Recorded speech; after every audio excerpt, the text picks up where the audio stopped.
ये जो वीडियो है ये बहुत ही ज़्यादा इम्पॉर्टेंट है और क्लाइमेटोलॉजी के जो बेसिक्स हैं इसमें मैंने कवर किए हैं और इसके बाद मैं जो जो टॉपिक्स आपको बताऊंगा वो आसानी से आपको समझ में आ जाएंगे। गला थोड़ा ख़राब है, थोड़ा एनर्जी डाउन रहेगी, पर उस चीज़ पे आप बिल्कुल मत जाइए। जो कॉन्सेप्ट आपको यहाँ पे दिए जा रहे हैं वो कॉन्सेप्ट बहुत ज़्यादा इम्पॉर्टेंट है और जो भी आपके आने वाले जिन भी वीडियो में मैं टॉपिक्स कवर करूँगा उन टॉपिक्स को समझने के लिए जो ये बेसिक है इनको समझाना ज़रूरी था, इस वजह से मैंने ये वीडियो बनाई। अब देखिए, सबसे पहले यहाँ पे विंड की बात करेंगे क्लाइमेटोलॉजी में। तो विंड का आपको सभी को पता होना चाहिए कि जो विंड होती है ये हाई प्रेशर से लो प्रेशर की तरफ हमेशा बहती है। तो सपोज अगर यहाँ पे हाई प्रेशर है तो हाई प्रेशर से लो प्रेशर की तरफ यहाँ पे विंड जाएगी, ठीक है। इसके अलावा देखिए सबसे इम्पॉर्टेंट हो जाता है कोरियोलिसिस फोर्स। कोरियोलिसिस फोर्स क्या होता है? देखिए, कोरियोलिसिस फोर्स अपने आप में एक स्यूडो फोर्स है जो कि अर्थ की रोटेशन की वजह से लगता है, ठीक है। और जो अर्थ है वो कहाँ से वेस्ट टू ईस्ट क्या कर रही है, हमारी रोटेट कर रही है। और इस रोटेशन की वजह से जो हमें एक फोर्स एक्सपीरियंस होता है, जो स्यूडो फोर्स होता है, उसे कोरियोलिसिस फोर्स कहते हैं। अब आप ये जान लीजिएगा कि जो कोरियोलिसिस फोर्स होता है वो इक्वेटर पे यहाँ पे 0 देखने को मिलेगा और जैसे जैसे जैसे आप पोल्स की तरफ जाएंगे तो आपको कोरियोलिसिस फोर्स की जो स्पीड है वो ज़्यादा देखने को मिलेगी। इस चीज़ को हमेशा ध्यान रखिएगा। अब यहीं पे कोरियोलिसिस फोर्स के बारे में बता दूं। जो कोरियोलिसिस फोर्स है वो नॉर्दर्न हेमीस्फीयर में, नॉर्दर्न हेमीस्फीयर का मतलब इक्वेटर के ऊपर का भाग और साउदर्न हेमीस्फीयर का मतलब इक्वेटर के नीचे का भाग। तो जो नॉर्दर्न हेमीस्फीयर में कोरियोलिसिस फोर्स का जो डायरेक्शन रहेगी वो हमेशा राइट डायरेक्शन रहेगी, ठीक है। वैसे ही अगर हम बात करें तो जो साउदर्न हेमीस्फीयर में जो कोरियोलिसिस फोर्स की जो डायरेक्शन रहेगी वो हमेशा लेफ्ट डायरेक्शन में रहेगी, ठीक है। तो ये चीज़ ध्यान रखिएगा आप। इसके अलावा अब बात करते हैं, यहाँ पे प्रेशर ग्रेडियंट की बात करते हैं। तो जो प्रेशर, देखिए यहाँ पे जो लेफ़्ट एंड राइट का जो है ना, अपने आप को यहाँ पे खड़ा रखिएगा और यहाँ नीचे की तरफ देखिएगा। तो अब आपका यहाँ पे लेफ़्ट क्या होगा, ये वाला पार्ट होगा, ठीक है। फिर वैसे नॉर्दर्न हेमिस्फीयर में देखिए, यहाँ पे खड़े रहिए और ऊपर की तरफ देखिए। जब आप ऊपर की तरफ देखेंगे तो आपका जो राइट हैंड है वो इस तरफ रहेगा। तो इस तरीके से लेफ़्ट एंड राइट मैंने बताया आपको, ठीक है। वैसे ही बात करते हैं, आप प्रेशर ग्रेडियंट की बात करते हैं। देखिए प्रेशर ग्रेडियंट क्या होता है, पहले तो मैं ये बता दूँ। देखिए दो जो आइसोबार्स लाइन है उनके बीच की बात करता हूँ मैं। ये देखिए, ये आइसोबार लाइन है। आइसोबार लाइन का मतलब ऐसी लाइन जहाँ पे जो प्रेशर होता है वो इक्वल होता है। दो प्रेशर लाइंस की बात कर रहा हूँ मैं, ये आइसोबार लाइन है। इन आइसोबार लाइन के बीच का जो डिफरेंस है इसको बोलते हैं प्रेशर ग्रेडियंट। यहाँ पे देखिए 10 MB ये मिली बार होता है, जो ये प्रेशर का जो नापने का तरीका होता है। तो ये 10 मिली बार है, यहाँ पे 30 मिली बार है। तो इनके बीच का जो प्रेशर डिफरेंस है वो 20 मिली बार का हो गया, ठीक है। तो इसी तरीके से ग्रेडियंट बनते रहते हैं, ठीक है। अब यहाँ पे देखिए 0 डिग्री है, ये 10 डिग्री, तो इनके बीच का प्रेशर ग्रेडियंट 10 डिग्री का हो गया, यहाँ पे 20 डिग्री का हो गया। तो जहाँ पे प्रेशर ग्रेडियंट ज़्यादा होगा वहाँ पे विंड की स्पीड क्या होगी, ज़्यादा होगी, ठीक है। तो यहाँ पे 10 है और यहाँ पे 30 है, तो यहाँ पे प्रेशर ग्रेडियंट ज़्यादा है। तो इस वाले एरिया में क्या होगा, प्रेशर ग्रेडियंट ज़्यादा है तो विंड की स्पीड क्या होगी, ज़्यादा होगी। इस चीज़ को ध्यान रखिएगा। जहाँ पे प्रेशर ग्रेडियंट कम होगा, लेस होगा, वहाँ पे विंड की स्पीड क्या होगी, कम होगी, ठीक है। ये चीज़ आप समझ गए होंगे। अब मैं आपको बता दूँ जो जियोस्ट्रॉपिक विंड्स होती हैं क्या होती हैं। ये देखिए, ये प्रेशर ग्रेडियंट की लाइन है, ठीक है। ये प्रेशर ग्रेडियंट इस तरीके से जा रहा है, देखिए ये 0 आइसोबार, ये 10 आइसोबार, ये 30 आइसोबार। तो प्रेशर ग्रेडियंट हमारा इस तरीके से है। अब कोरियोलिसिस फोर्स क्या होता है, प्रेशर ग्रेडियंट के यहाँ पे आपको राइट डायरेक्शन में 90 डिग्री में देखने को मिलेगा, ठीक है। प्रेशर ग्रेडियंट एंड कोरियोलिसिस फोर्स आपस में आपको हमेशा 90 डिग्री में देखने को मिलेंगे। और अब देखिए, जब यहाँ पे कोई विंड इस तरीके से जाने के लिए होगी तो जो कोरियोलिसिस फोर्स है वो, अगर हम नॉर्दर्न हेमिस्फीयर की बात करें, ठीक है, तो नॉर्दर्न हेमिस्फीयर ये देखिए, ये गोला है, ये अर्थ है। अर्थ में नॉर्दर्न हेमिस्फीयर की बात करें तो इस तरीके से ये आइसोबार्स बने हुए हैं। तो विंड क्या करेगी, विंड इस तरीके से हाई प्रेशर से लो प्रेशर की तरफ बहने की कोशिश करेगी। तो जब हाई प्रेशर से लो प्रेशर की तरफ जाने की कोशिश करेगी विंड, तो ये कोरियोलिसिस फोर्स नॉर्दर्न हेमिस्फीयर में राइट डायरेक्शन में लगता है, तो ये इस विंड को इस तरफ खींच लेगा। तो जो रिजल्टेंट विंड होगी वो इस तरीके की होगी, ठीक है, रिजल्टेंट विंड होगी वो इस तरीके की होगी। तो जो ये रिजल्टेंट विंड बनी हमारी इस तरीके से, इसको बोलते हैं जियोस्ट्रॉपिक विंड की बात करेंगे हम, ठीक है। ये चीज़ आप समझ गए होंगे। यहाँ पे देखिए मैं थोड़ा थोड़ा बता रहा हूँ आपको, डीप में जाऊँगा तो वीडियो बहुत लंबा पड़ेगा और रिवीजन के टाइम पे ये चीज़ें इंपॉर्टेंट है भी नहीं, पर जो बेसिक बेसिक चीज़ें हैं उन्हीं को बता रहा हूँ मैं, ठीक है। ये चीज़ हो गई। अब यहाँ पे विंड की बात करते हैं दोबारा से। तो विंड की बात हमने कर ही दी थी। अब देखिए जब कन्वेक्शनलाइज क्या होता है इसके बारे में आपको बता दूं मैं। अब देखिए क्या होता है ना कि ये एक एयर पार्सल है। अब ये एयर पार्सल क्या होता है, ये ऊपर एटमॉस्फेयर में जाता है और किस तरीके से बिहेव करता है उसके बारे में डिस्कस करते हैं। अब जी ये देखिए जो एयर पार्सल है, देखिए ये यहाँ पे ये ज़मीन है, ठीक है, ये लैंड एरिया है, लैंड सरफेस है, ये ध्यान रखिएगा, इसको लैंड सरफेस मान लीजिएगा आप। अब इस लैंड सरफेस पे आप देखेंगे तो यहाँ पे जो एयर पार्सल होगा ना, क्योंकि ज़मीन के पास बहुत सारी एयर होंगी, तो एयर की वजह से इस पर एटमॉस्फेरिक जो प्रेशर होगा वो ज़्यादा लगेगा, ठीक है। जैसे जैसे हाइट बढ़ेगी तो प्रेशर भी क्या होगा, रिलीज होगा, और प्रेशर रिलीज होता रहेगा और उसका जो टेम्परेचर है वो कम होता रहेगा, ठीक है। तो यहाँ पे एयर पार्सल ज़्यादा है, ये सरफेस पे है, और एयर पार्सल सरफेस पे होने की वजह से इस पे प्रेशर ज़्यादा लगेगा, तो इसका जो साइज़ होगा एयर पार्सल का वो प्रेशर की वजह से कम हो जाएगा। बट जैसे जैसे हाइट में ऊपर बढ़ेंगे तो एयर पार्सल से ये जो प्रेशर है वो हटता जाएगा और इसका साइज़ बढ़ता जाएगा। अब यहाँ देखिए सबसे ऊपर इसका साइज़ इस तरीके से बढ़ता गया।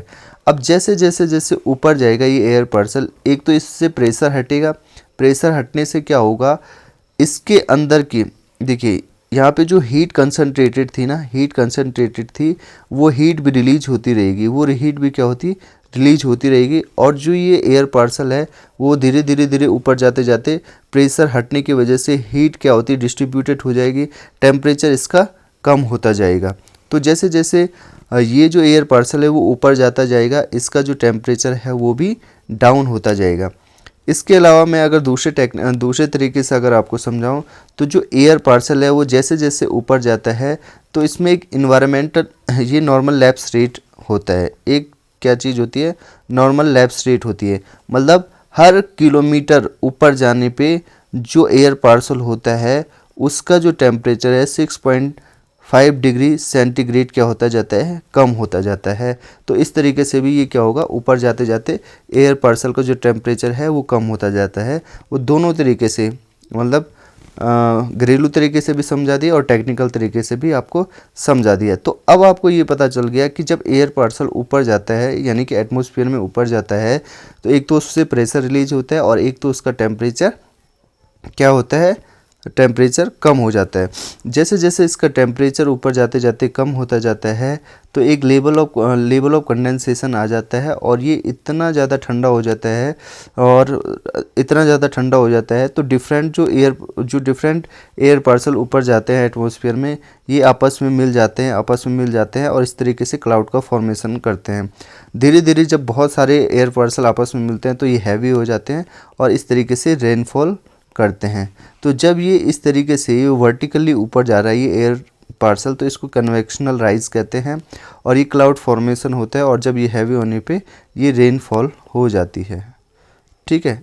तो इसी को कन्वेक्शनल रेनफॉल कहते हैं, ठीक है। ये चीज़ आप समझ गए होंगे। आई थिंक इतनी सारी चीज़ें मैंने आपको बता दी। अब दूसरी चीज़ यहीं पे बता दूं, हाँ यहीं पे बता देंगे।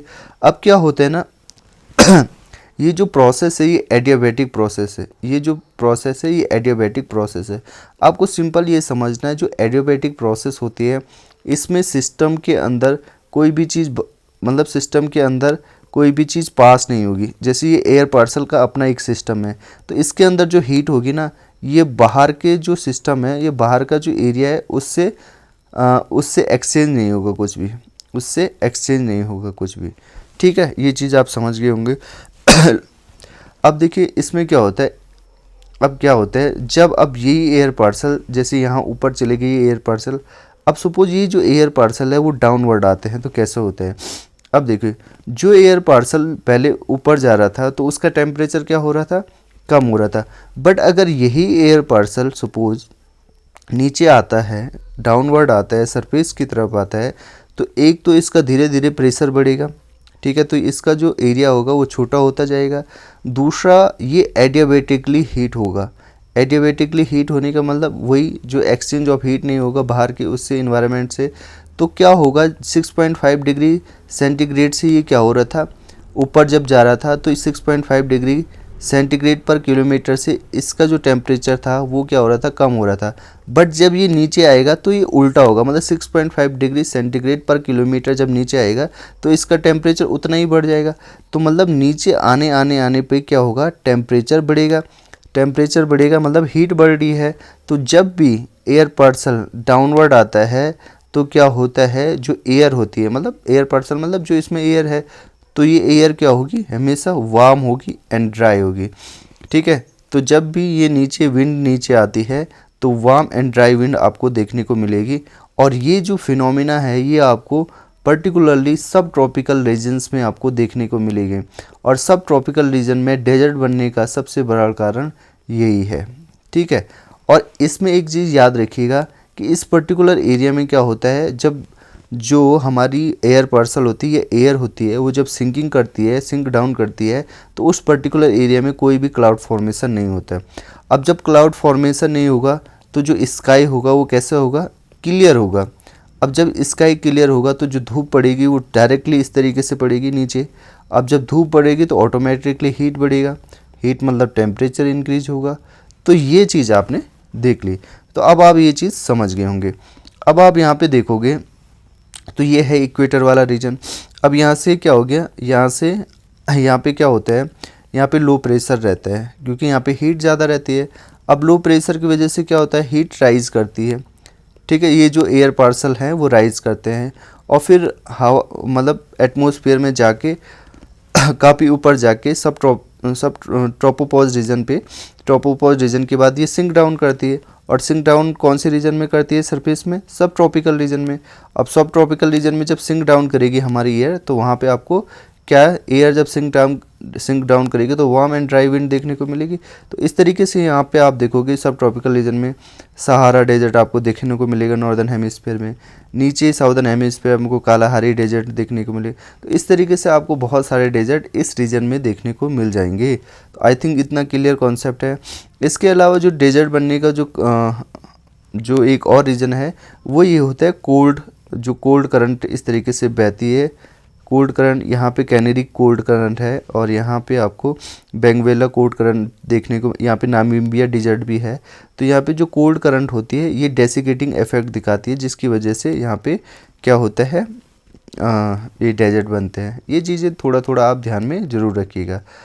अब देखिए क्या होता है, जो ये ड्राई विंड होती है ये मॉइस्चर, जितनी ज़्यादा ड्राई विंड होगी वो उतना ज़्यादा मॉइस्चर को ऑब्जर्व करेगी, और जितना ज़्यादा मॉइस्चर ऑब्जर्व करेगी उतना ज़्यादा, अगर ये ज़्यादा मॉइस्चर ऑब्जर्व करेगी तो ये अपने साथ मॉइस्चर कैरी करके, अगर ये हिल को, किसी भी हिल को हिट करती है तो ये ओरोग्राफिक रेनफॉल लेके आती है।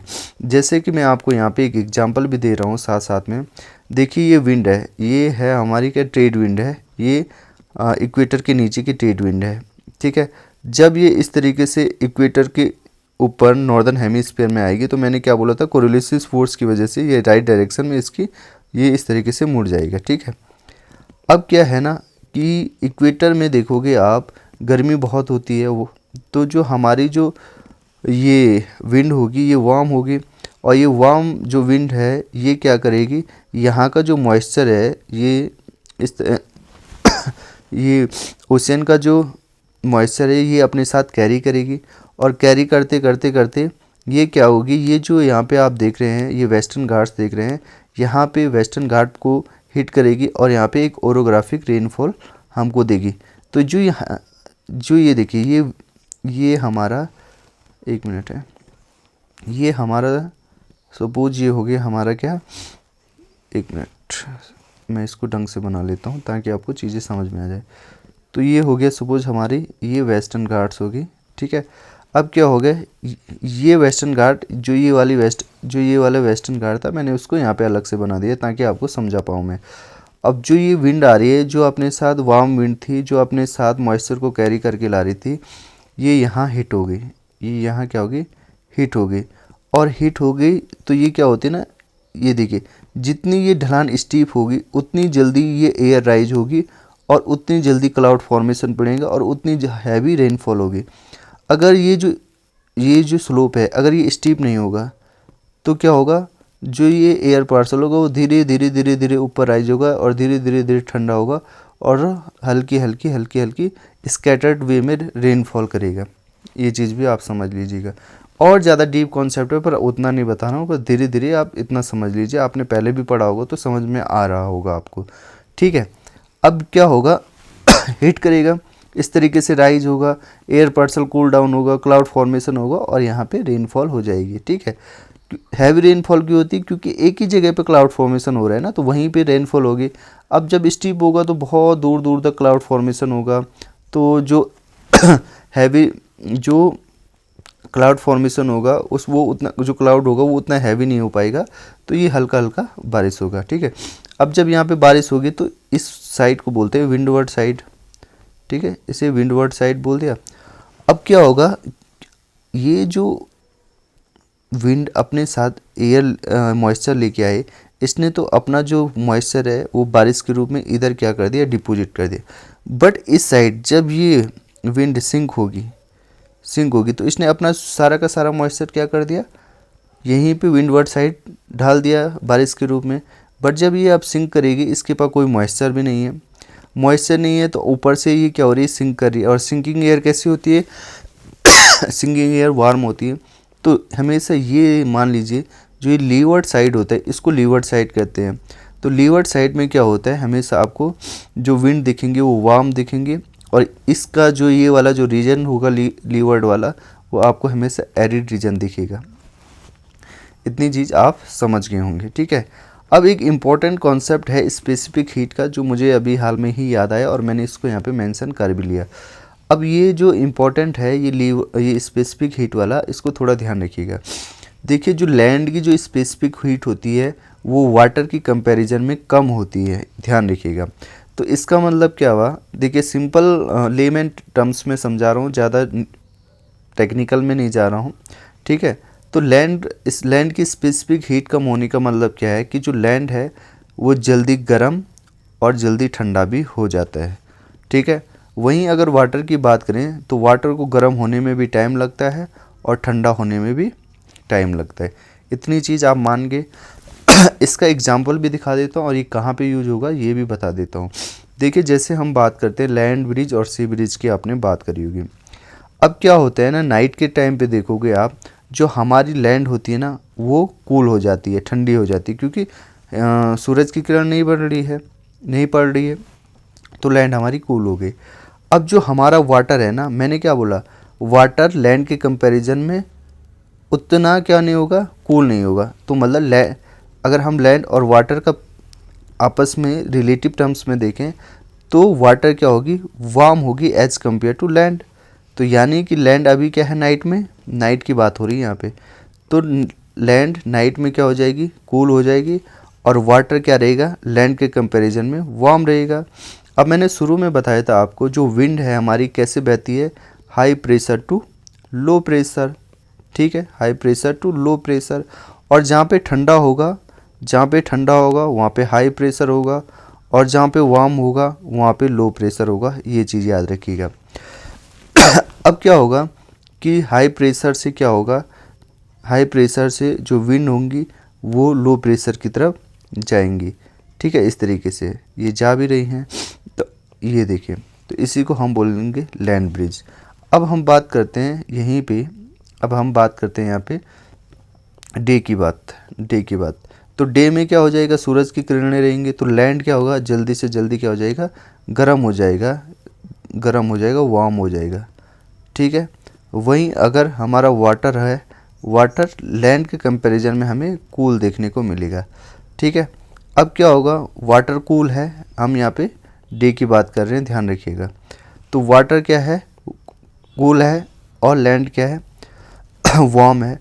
तो हाई प्रेशर से लो प्रेशर की तरफ क्या होगा, यहाँ पे विंड बहेंगी, तो यहाँ पे हमें सी ब्रिज देखने को मिलेगा। इसीलिए आपने देखा होगा कि गर्मियों में जब हम सी के नज़दीक बैठते हैं लैंड में, कोस्ट एरिया पे, तो हमें ठंडी हवाएं देखने को मिलती हैं। क्यों? Just because of sea breeze. ठीक है, तो ये था जो मुझे लगा इम्पॉर्टेंट है क्लाइमेटोलॉजी से रिलेटेड जितने भी एस्पेक्ट्स हैं उनको समझने के लिए। और अब मैं आपको इसके बाद जो अगला जो टॉपिक होगा वो मैं यहाँ पे आपको बताऊँगा। ये जो लोकल विंड्स होती हैं, डिफरेंट वर्ल्ड में आपको लोकल विंड देखने को मिलेगी, उसके बारे में आपको बताऊंगा। ठीक है, तो अगर आपने इन कॉन्सेप्ट को अच्छे से समझ लिया है तो आई थिंक ये चीज़ इम्पॉर्टेंट है। और थोड़ा सा अगर आपको साइक्लोन का भी बता दूं तो साइक्लोन का सिंपल है। अगर नॉर्दर्न हेमिस्फीयर में बात करूं तो साइक्लोन एंटी क्लॉकवाइज डायरेक्शन में रहते हैं, और वहीं अगर हम साउदर्न हेमिस्फीयर की बात करें तो साइक्लोन वहाँ पे आपको क्लॉकवाइज डायरेक्शन में देखने को मिल जाएंगे। ठीक है, ये चीज़ होगी। और Coriolis force is very very important. इस चीज़ को हमेशा ध्यान रखिए कि कोरिलेसिस फोर्स नॉर्दर्न हेमिस्फीयर में राइट डायरेक्शन में और साउदर्न हेमिस्फीयर में लेफ़्ट डायरेक्शन में देखने को मिलेगा। ठीक है, तो इतनी सारी चीज़ें मैंने आपको बता दी। तो अभी इस लेक्चर को यहीं पे एंड करते हैं। अच्छा लगा तो लाइक शेयर सब्सक्राइब जरूर कीजिए, और जो भी आपकी क्वेरीज होती है उन्हें कमेंट बॉक्स में ज़रूर बताइएगा आप। ठीक है, तो अभी के लिए इतने रखते हैं। जय हिंद दोस्तों।